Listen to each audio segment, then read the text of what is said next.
Welcome back to एनजीकॉन academy students. और अभी का जो हमारा टॉपिक है वो है अनसर्टेनिटी कैलकुलेशंस। टॉपिक बहुत आसान सा है, सिर्फ थोड़े से रूल्स हैं जो आप लोगों को याद रखने हैं। सबसे पहली बात हम कर लेते हैं एडिशन एंड सब्ट्रैक्शन की। तो अगर आप दो चीजों को ऐड या सब्ट्रैक्ट कर रहे हो तो उनके लिए सिंपल सा रूल है कि एब्सोल्यूट अनसर्टेनिटीज या उनकी जो लीस्ट काउंट है, क्योंकि दोनों एक ही चीजें होती हैं, उनको आप ऐड करते हैं। ठीक है, एग्जाम्पल से देख लेते हैं ताकि ज्यादा अच्छा समझ आ जाए। दो वैल्यूज ले लेते हैं। पहली हम ले लेते हैं 3.5, बल्कि 6 कर देते हैं। 3.6 प्लस माइनस 0.2, यह है हमारे पास पहली फिगर, पहली नंबर। और दूसरा है 2.3 प्लस माइनस 0.1%। तो ये आ गया हमारे पास दो वैल्यूज। इसको यहां पर भी लिख लेते हैं 3.6 प्लस माइनस 0.2 और 2.3 प्लस माइनस 0.1। फर्स्ट केस में हम इन्हें ऐड करते हैं। जब हम इन्हें ऐड करेंगे तो इसका आंसर क्या आ जाएगा? इसका आंसर आ जाएगा 5.9 प्लस माइनस 0.3। तो अगर आप यहां पर देखें तो हमने इन दोनों को क्या किया है? ऐड किया है। और इन दोनों को भी क्या किया है? ऐड किया है। अब यहां पर मैंने इन दोनों को माइनस करना है, ठीक है, सब्ट्रैक्ट करना है आपस में। तो आंसर क्या आ जाएगा इसका आंसर आ जाएगा 1.3 प्लस माइनस अगेन 0.3। तो यहां पर देखें हमने मेन वैल्यूज को सब्ट्रैक्ट किया है, लेकिन अगेन जो है हमने एब्सोल्यूट अनसर्टेनिटीज को क्या किया है? ऐड किया है। ठीक है, तो चाहे एडिशन हो या चाहे सब्ट्रैक्शन हो, जो एब्सोल्यूट अनसर्टेनिटीज हैं आपके पास वो क्या होती हैं? ऐड ही होती हैं। एडिशन और सब्ट्रैक्शन के बाद अगली चीज देख लेते हैं जो कि है मल्टीप्लीकेशन एंड डिवीजन के बारे में। तो मल्टीप्लीकेशन और डिवीजन का भी एक सिंपल सा रूल है कि इसमें परसेंटेज अनसर्टेनिटीज को आप क्या करते हैं? ऐड करते हैं। फॉर एग्जाम्पल, अगर मैं दो वैल्यूज ले लूं, लेट्स से एक ले लेते हैं 5 प्लस माइनस 1% ले लेते हैं, और साथ हम ले लेते हैं 2 प्लस माइनस 3% ले लेते हैं। ठीक है, पहले हम इन्हें मल्टीप्लाई करते हैं और फिर हम इन्हें डिवाइड करते हैं। तो जब हम जो है वो इन्हें मल्टीप्लाई करेंगे तो आंसर हमारे पास आ जाएगा 5 2 10। तो 10 और प्लस माइनस परसेंटेज अनसर्टेनिटीज को क्या करना था? ऐड करना था। तो ये हो जाएगा 10 प्लस माइनस 4%। और हम यहां पर देखेंगे तो यहां पर हो जाएगा 5 डिवाइडेड बाई 2 होता है 2.5 प्लस माइनस अगेन हमने इन्हें क्या करना है? ऐड करना है। तो ये हो जाएगा इसका आंसर। ठीक है, तो इस तरह से आप मल्टीप्लीकेशन और डिवीजन के सवाल सॉल्व करते हैं। अगली चीज है, और वो काफी इंपॉर्टेंट भी है, वो है पावर फैक्टर से रिलेटेड। पावर फैक्टर का क्या मतलब है? पावर फैक्टर का जो रूल है, सबसे पहले वो लिखवा दूं कि जो पावर होगी उसको आप मल्टीप्लाई करेंगे परसेंटेज अनसर्टेनिटी के साथ। ठीक है, फॉर एग्जाम्पल अगर मैं कहूं कि एक फिगर, एक वैल्यू है 3 प्लस माइनस 3% और इसका स्क्वायर लेना है, तो आपके पास क्या आ जाएगा? इस 3 का स्क्वायर आ जाएगा प्लस माइनस इस 3 को आपको मल्टीप्लाई करना पड़ेगा पावर के साथ। तो इसका आंसर आ जाएगा 9 प्लस माइनस 6%। ठीक है, तो इस तरह से ये पावर का सवाल सॉल्व होता है।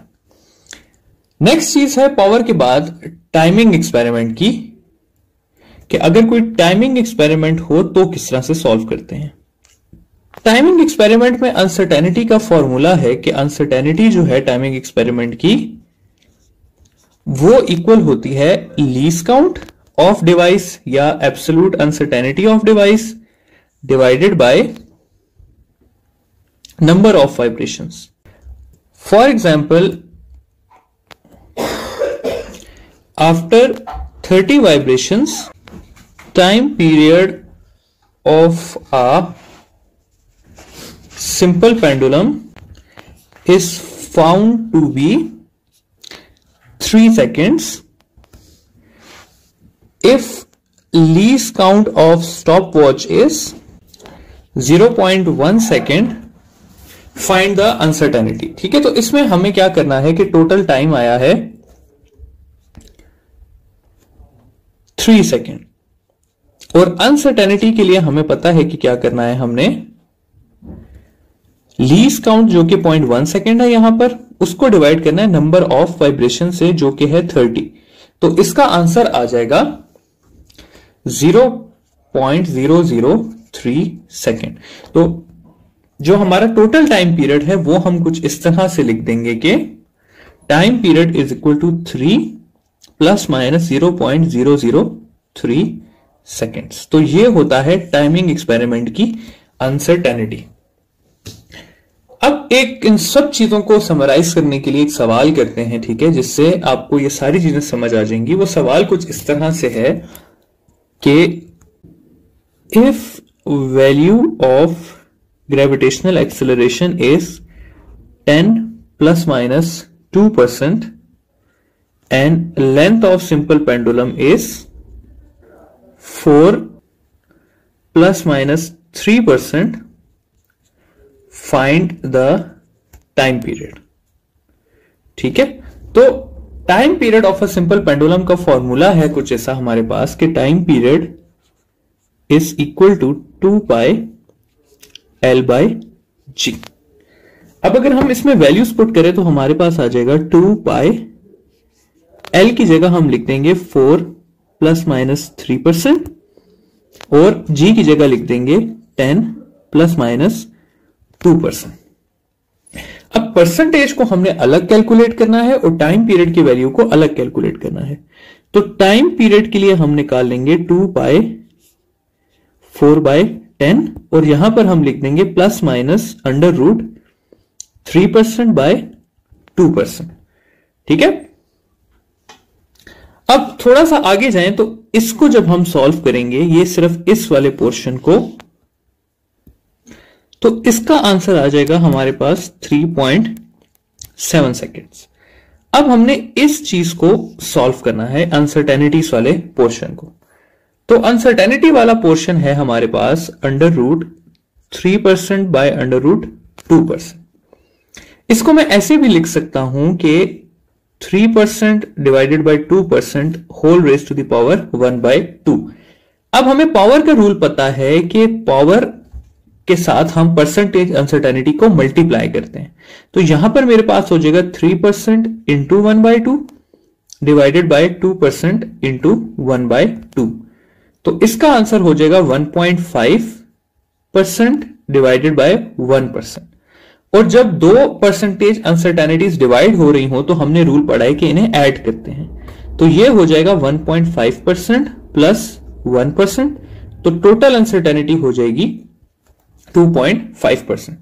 तो इसका जो टोटल आंसर है वो क्या आएगा हमारे पास, वो कुछ इस तरह से आएगा कि time period is equal to 3.7 plus minus 2.5%. तो ये होगा इसका फाइनल आंसर. ठीक है, तो इस तरह से स्टूडेंट्स हम क्या करते हैं कि कोई भी अनसर्टेनिटी का सवाल अगर आ गया तो उसको इस तरह से सॉल्व किया जाता है.